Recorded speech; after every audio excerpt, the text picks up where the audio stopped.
জম্মু কাশ্মীৰৰ প্ৰাক্তন ৰাজ্যপাল সত্যপাল মালিকে শেহতীয়াভাৱে যি অভিযোগ উত্থাপন কৰিছে 2019 চনৰ 14 ফেব্ৰুৱাৰী জম্মু কাশ্মীৰত পাকিস্তানী সন্ত্ৰাসবাদীৰ আক্ৰমণত যি 40জন CRPFৰ জোৱান মৃত্যুবৰণ কৰিবলগীয়া হৈছিল, এই ঘটনাক কেন্দ্ৰ কৰি কেন্দ্ৰীয় গৃহ মন্ত্ৰণালয়, প্ৰধানমন্ত্ৰী আৰু প্ৰধানমন্ত্ৰীৰ ৰাষ্ট্ৰীয় নিৰাপত্তা উপদেষ্টা সন্দৰ্ভত যিবোৰ বক্তব্য ৰাখিছে, আমি প্ৰথম কথা অসম তৃণমূল কংগ্ৰেছ দলে এই বক্তব্যৰ আমি এটা স্পষ্ট উত্তৰ বিজেপি দলৰ পৰা বিচাৰিছোঁ। 1 নম্বৰ, আৰু তেখেতে অভিযোগ উত্থাপন কৰিছে যে সেইখিনি অতি স্পৰ্শকাতৰ এটা অঞ্চলত 78খন বাহন লৈ প্ৰায় 2500 CRPF জোৱান কনভয় কৰি অহাটো উচিত নাছিল।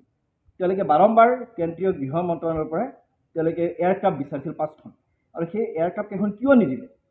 এতিয়া প্ৰশ্ন উত্থাপন হৈছে, আমি বিজেপি দলক সুধিছোঁ যে সেই 5খন এয়াৰক্ৰাফ্ট এনেকুৱা এটা স্পৰ্শকাতৰ অঞ্চলত CRPF নিদি তেওঁলোকক সেই দেশৰ নিৰাপত্তা CRPF জোৱানসকলক কনভয় ৰাস্তাৰে পথেৰে ৰাষ্ট্ৰীয় ঘাইপথেৰে কনভয় কৰি আহিবলৈ কিয় বাধ্য কৰোৱা হ'ল? এই প্ৰশ্নতে আপুনি উত্তৰ দিব।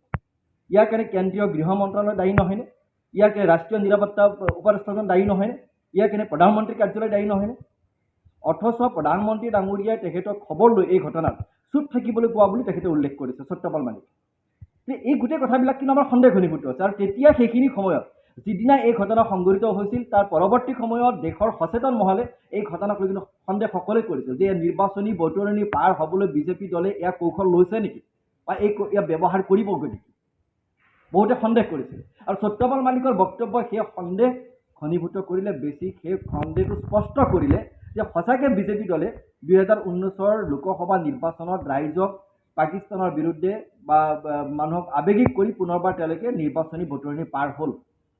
ঘটনাটোত পাকিস্তান জড়িত, জইচ ই মহম্মদ নামৰ সন্ত্ৰাসবাদী সংগঠনটো জড়িত, আমি সকলোৱে জানো। গতিকে সন্ত্ৰাসবাদী সংগঠনৰ বিৰুদ্ধে দৃঢ়ভাৱে ব্যৱস্থা লওক, কঠোৰ ব্যৱস্থা লওক, আমি সকলোৱে বিচাৰিছিলোঁ। কিন্তু চৰকাৰৰ গাফিলতিটো কোনে স্বীকাৰ কৰিব? কেন্দ্ৰীয় গৃহ মন্ত্ৰণালয়ৰ ইয়াত যি গাফিলতি আছিল, এই গাফিলতিৰ বাবে দায়ী কোন হ'ব? এই গাফিলতিৰ বাবে নিশ্চিতভাৱে কেন্দ্ৰীয় চৰকাৰ দায়ী হ'ব।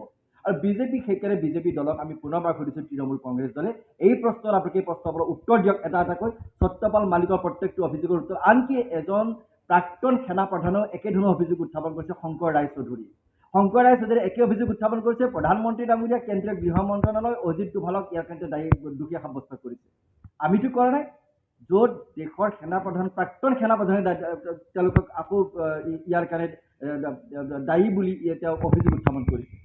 এই কথাবোৰ স্পষ্ট হ'ব লাগে, ইয়াৰ আপোনালোকে উত্তৰ দিয়ক। আৰু আমি দাবী কৰিছোঁ মহামান্য সুপ্ৰিম কোৰ্টৰ প্ৰত্যক্ষ হস্তক্ষেপত ইয়াৰ এটা নিৰপেক্ষ তদন্ত হওক। ইয়াত যিসকল দোষী কোনো কাৰণত যাতে সাৰি যাব নোৱাৰে, আৰু দেশৰ নিৰাপত্তাক লৈ, দেশৰ অখণ্ডতাক লৈ কোনো ধৰণে যাতে কোনো ৰাজনীতি কৰিব নোৱাৰে, তাৰ কাৰণে সকলো পক্ষক আমি সচেতন থাকিবলৈ আমি আহ্বান জনাইছোঁ।